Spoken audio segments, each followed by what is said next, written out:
I want to get on to Prejean's, man. So obviously, Prejean's is a staple in the community.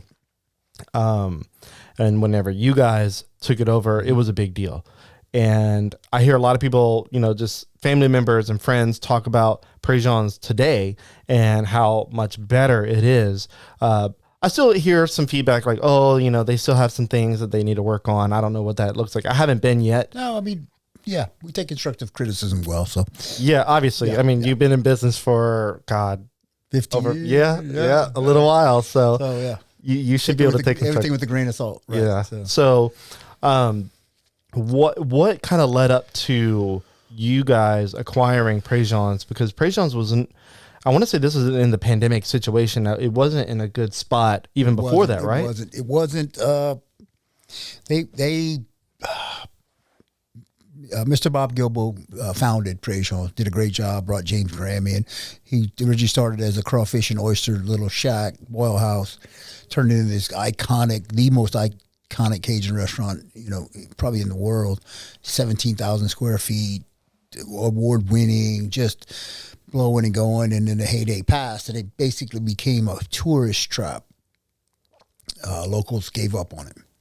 So when people came into town, you brought them there begrudgingly, but they wanted to go to, I want to go to a Cajun restaurant. So you went and Prejean. So yeah, Prejean, that's what everybody called it.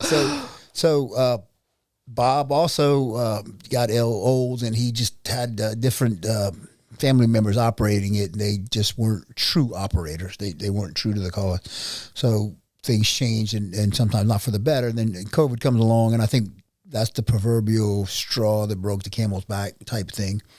I'm on the north side, meanwhile, thinking about putting another Dino. So I looked at some property across the street on 10 acres, and we had a deal on that.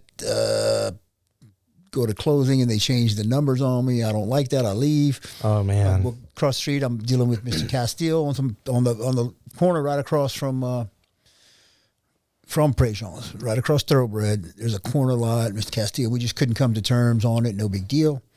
And I get this guy tells me, hey, Bob's selling Prejean's.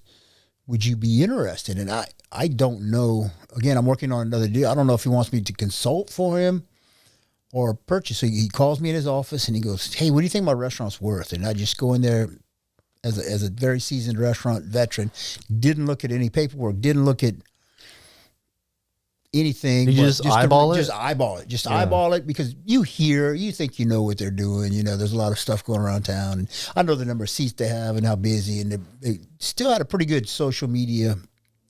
They hadn't killed it. Yeah. The ratings were good. Google, and it wasn't horrible. So I say, Bob, it's between this and this. He goes, man, we're close. I'm like, wait, we're negotiating? He goes, yeah, absolutely, we're negotiating. So we started negotiations, and by the end of the week, I had a firm offer for him. But I told Bob, I said, look, I have to be open by Lent because I know how it works. This was October. I'm like, this place needs some work. I know I can flip it. I just remodeled both of my restaurants, so I still have my team together. And I called them. They were available. It all fit together. I said, Bob, we got to close Friday. So we had the attorneys in the office. We kicked the attorneys out of the office, scribbled it down, the agreement, shook hands. The attorneys walked back in and said, this is what we agreed on. They're like, but no, this is what we agreed on. And we closed the following week. So wow. So from negotiation point, technically you didn't know you were going into a negotiation. I didn't. From that point to closing, what was the time span? 2 weeks. 2 weeks? Yeah. That's pretty quick. Very quick. My wife didn't even know. God. I didn't even consult my wife. You didn't? My son. My wife, and I tell him, like, hey, I just bought a restaurant. She's like, oh, how about Prejean? She cried. She physically cried, man. She was like, we don't need another. I'm like, baby, I promise you I can make this work. You always want to do all this work. I don't know. We're getting older. We want to. Like, I got this. Man. And now she said, you don't have to do anything. We get it open and everything's going well. She's like, I'm going to go help you over there. She's proud of me. She did. So she was scared at first. She was scared. Yeah. Okay. So it wasn't tears of joy. It was tears like, oh my God, what are you doing? Right. You didn't just buy a car. Dude, who buys a restaurant in the middle of a pandemic? Yeah. Especially during a pandemic. Yeah. Good grief. And a giant restaurant. It was a big price tag on it. I didn't steal it by any means. It was a fair price, but it's. a lot of zeros in there. And, Yeah. Yeah.